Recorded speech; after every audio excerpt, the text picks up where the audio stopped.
Huwag na tayong magpatumpik-tumpik pa. The next place that Blue is going to visit is... Alam ko na to! Oh! Hello! Oh my God! Yellow! First, oh my God!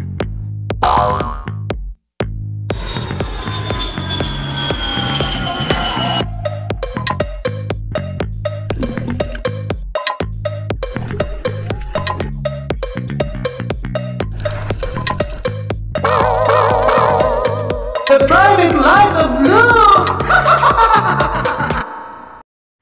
Hello, good afternoon, future self. Alright, so good news. Actually, good news lang siya kasi ayoko maging bad news to. Uuwi na akong Pilipinas, so I only have like few hours. Pero bago ako uuwi ng Pilipinas, hindi ako papayag na hindi kakain dito. Wait, check nyo. Pak! In and out. Titikman natin ang in and out. For the first time, before ako aalis, so dapat ma-review natin ang mabonggang-bong. So, ayan, papasok na tayo sa in and out. Let's go. So, here na tayo. Dito na yung order. Actually, hindi ko alam kung anong i-order ko. So, sabi ko na lang sa counter na kung what do you recommend. So, ito yung recommend niya. Kita nyo ba? Bongga and some strawberry milkshakes. Let's try this first. Bongga. Ang sarap. Ang sarap. Bongga. How about the French fries?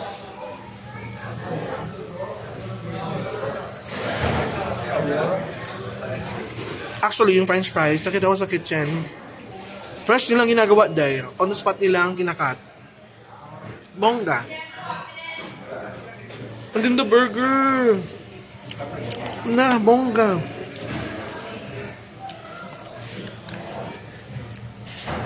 Bonggang burger.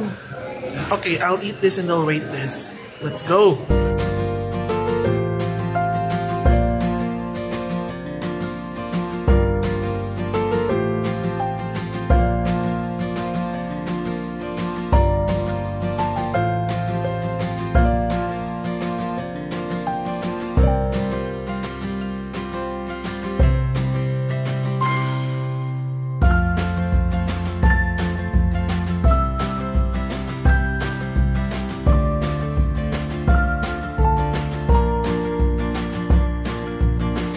United States of America, thank you very much for all of the experiences.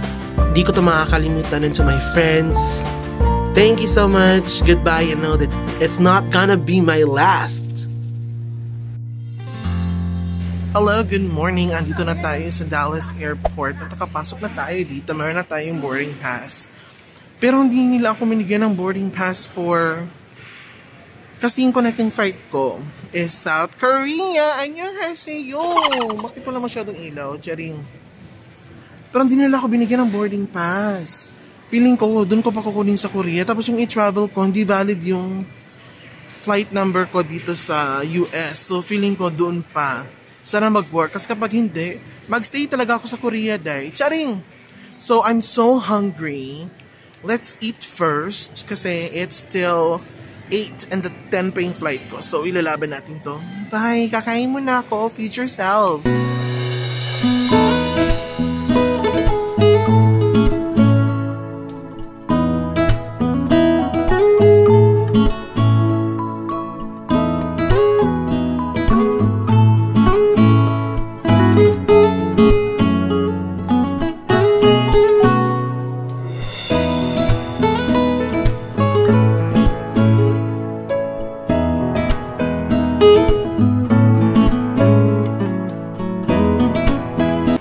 Nakarating na tayo sa South Korea. Bakla ang gulo, day. Hindi ko alam kung anong gagawin ko dito, day. Kasi nga, di ba isang boarding pass lang binigay nila sa akin. Buti na lang talaga. Ayun, no, gate 43. 2 hours before the flight. Like 6:30. Siguro mga 40 minutes. Laban na. Ay! Ihin muna ako, day. Tapos let's eat legit South Korean food. Ayun nga si... Oh, nakalito na ako sa isang store o karinderya sa airport ng Seoul. Malamig sa labas, in fairness, pero ayaw ko lumabas kasi bawal naman din talaga. So nag-order ako ng pak. Hindi nyo kita, no? Ayan. ang pinaka-original na ramen dito sa Korea. Titikman natin. Marami naman kasi ramen sa Pilipinas kasi feeling ko same-same lang ng lasa. Pero gusto ko pa rin yung ramen na sa Korea ginawa. Diba? At least, thank you so much, Lord. Tapos may rice din sila. Ilalaban natin ito. Kamsahamnida. Charing. Maraming tao dito. Pero then, mabala sila. Kain muna ako dahil. I really want to try a lot of legit Korean food dyan sa airport. Kasi syempre wala akong time. Like less than 1 hour na lang. So nilaban talagang ramyun dahil. Kamsahamnida!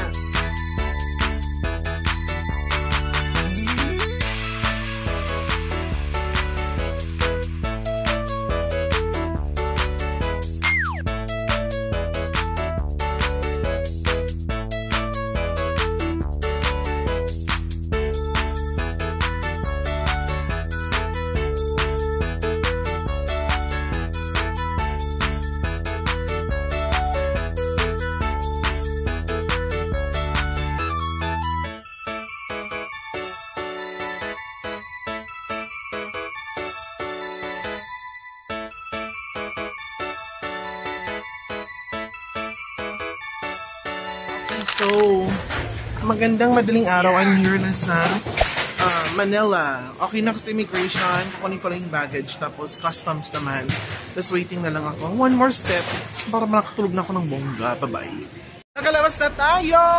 On the way sa Terminal 2. Let's go! Ito Terminal 2. Shoot sa banga. So finally, nasa Cebu na tayo. Nakabalik na tayo sa Cebu! So, kunin natin yung luggage natin and then uwi muna ako. And then mag-rest because it's still like 4:50 a.m. Magpa 5 a.m. pa lang. Para may energy tayo. In the next vlog. And magkakaroon ng changes sa vlog in the future. I'm gonna explain it to you sa next episode. Kasi yaman lang din na libre ako. Dapat mag-change din tayo. Charing! Pero may changes siya. Pero more exciting and then more unpredictable, and it will all start here in Cebu. Thank you so much. Bye.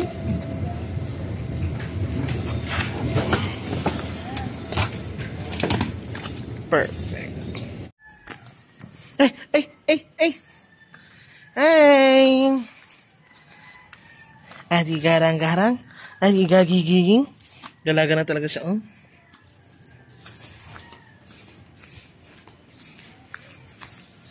That's Solar. Ano na? Ikaw. Mighty! Peachy! Hello guys, so after 24 hours, duty agad ako after ng arrival ko from South Korea. From Manila, duty agad ako. So, after ng shift namin, syempre, magsisindi tayo ng kandila for the safe travel. At saka sana safe din kayo. Charing! Hoy, harte! Dapat natural lang yung ko. So kasama ko mga workmates ko kasi magsisindi kami ng kandila dito sa Santo Niño na ba to, sis? Cathedral. Ay, so iba pala to sa Santo Niño. Uy, parang nanggaling na tayo dito. Nanggaling na pala kami dito. Kasi nung panahon pa ng hapon, na-rape siya. Charing. So after that, titikman natin yung pinakasikat sa Cebu. Dadalhin pala kami sa Magellan's Cross kasi one of the natural treasures in the Philippines. So mag-pray tayo sa loob, day. No video. Patay talaga ba mag-video? Mamaya na lang, day. Magellan's Cross Pavilion is a stone kiosk in Cebu City, Philippines. The structure is situated on Plaza Cebu beside the Basilica del Santo Niño. It houses a Christian cross that was planted by explorers of the Spanish expedition on the first circumnavigation of the world, led by Ferdinand Magellan upon arriving in Cebu in the Philippines on April 21, 1521. O diba educational, day?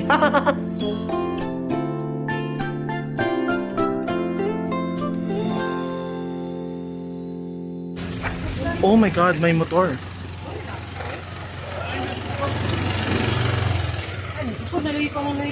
So I think we're almost there. We will be going to Carbon for the lechon and to Sloboa. And then any other food na trip natin. And then we will rate Cebu. Pero it's in a short span of time, pero okay lang kasi hopefully maka-tour ako sa Cebu at mabubunot ko ang Cebu. Bakit? Sumasagot ka na ngayon, Sarah. Bakit ba? Minchin. Minchin. Grabe ka naman, Sarah. Ba't mukha kang patatas? Oh, bakit? Ano ba? So dun tayo sa lechon, we're here na in Carbon and we have a lot of options here. Pagdating nyo dito, ang dami nyo mapupuntahan talaga. Like this one and this and this. Oh, dali. Nadiri, asa ba? Asa mo na Ang Ali Lechon? Ito ba yun? Oh, ito pala yung Ali Lechon. Asa ng lechon? Boy, sa gata. Sige. Ay, rat lang sa gata. Sige, ikot muna tayo. Boyop. Asa na? Ay, hello, ay. The name Tusloboa comes from the Cebuano words Tuslob, meaning to dip, or bua, meaning bubbles, reflecting the way it's eaten and the appearance of the dish. Some people refer to it as brain gravy or pig brain gravy. Now, Tusloboa is a dish that features a bubbling stew made from pork liver, brain, garlic, onions, shrimp paste, and chilies, cooked in oil or lard.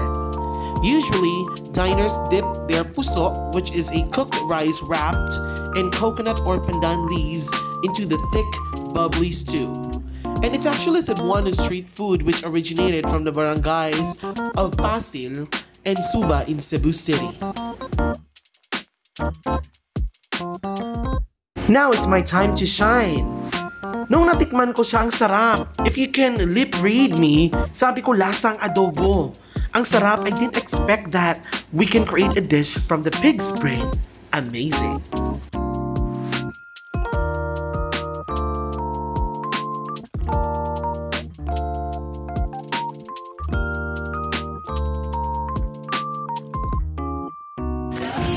So nakuha na natin ang lechon! Ay. So it's time to try the lechon. Actually, bawal ako pero laban lang. Ayaw mo?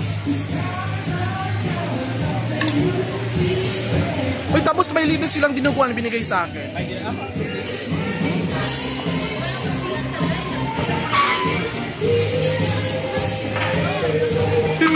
Wait, baba!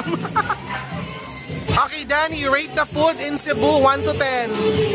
I'd say... All in all, ha? All in all, overall. Overall, 9.9. 9.9? Ang uwi naman ito. 9.9, 9.8. Ayan, andito na tayo sa bahay ko after nating kumain ng mga pagkain sa Cebu. Now, the thing is, yung full explanation ko for my travels in the future will be going to be in the next video. Ngayon, ipi-preview lang natin kung ano yung gagawin ko. Actually, gagawa talaga ako ng bunot-bunot ng mga places. Top 36 places. Pero I'm gonna explain it sa next video na right now, pagkatapos na nating mag-explore, kahit konti lang sa Cebu for a short period of time, I am going to rank every place. It should include the food, the cultural preservation, at saka yung overall impact sa specific na place na pupuntahan natin. So for Cebu, hindi ko man na-vlog yung mga sinulog and all that. Na-preserve talaga nilang culture dahil they have Santo Niño, they still have the Colon Street, which is the oldest street in Cebu City, and many more like Magellan's Cross, the Cathedral, the culture, the tradition. Meron talaga dito sa Cebu. At the same time, yung food nila, kasi Cebu is known for the lechon man, so it's very delicious pero nakaka-high blood talaga siya. So you have to be very careful. And also the tuslubo, first time ko dai, pero masarap siya, lasang adobo or alamang or something like that. Same siya ng cuisine ng Kuan, ng Pampanga. Kasi yung mga leftovers, ginagawa nila ng paraan para maging dish ulit, which is really good. So out of 10, for now, sa Cebu kasi short period of time na ang na-video ko and na-vlog ko, I'm gonna give 7.5 for Cebu. 7.5.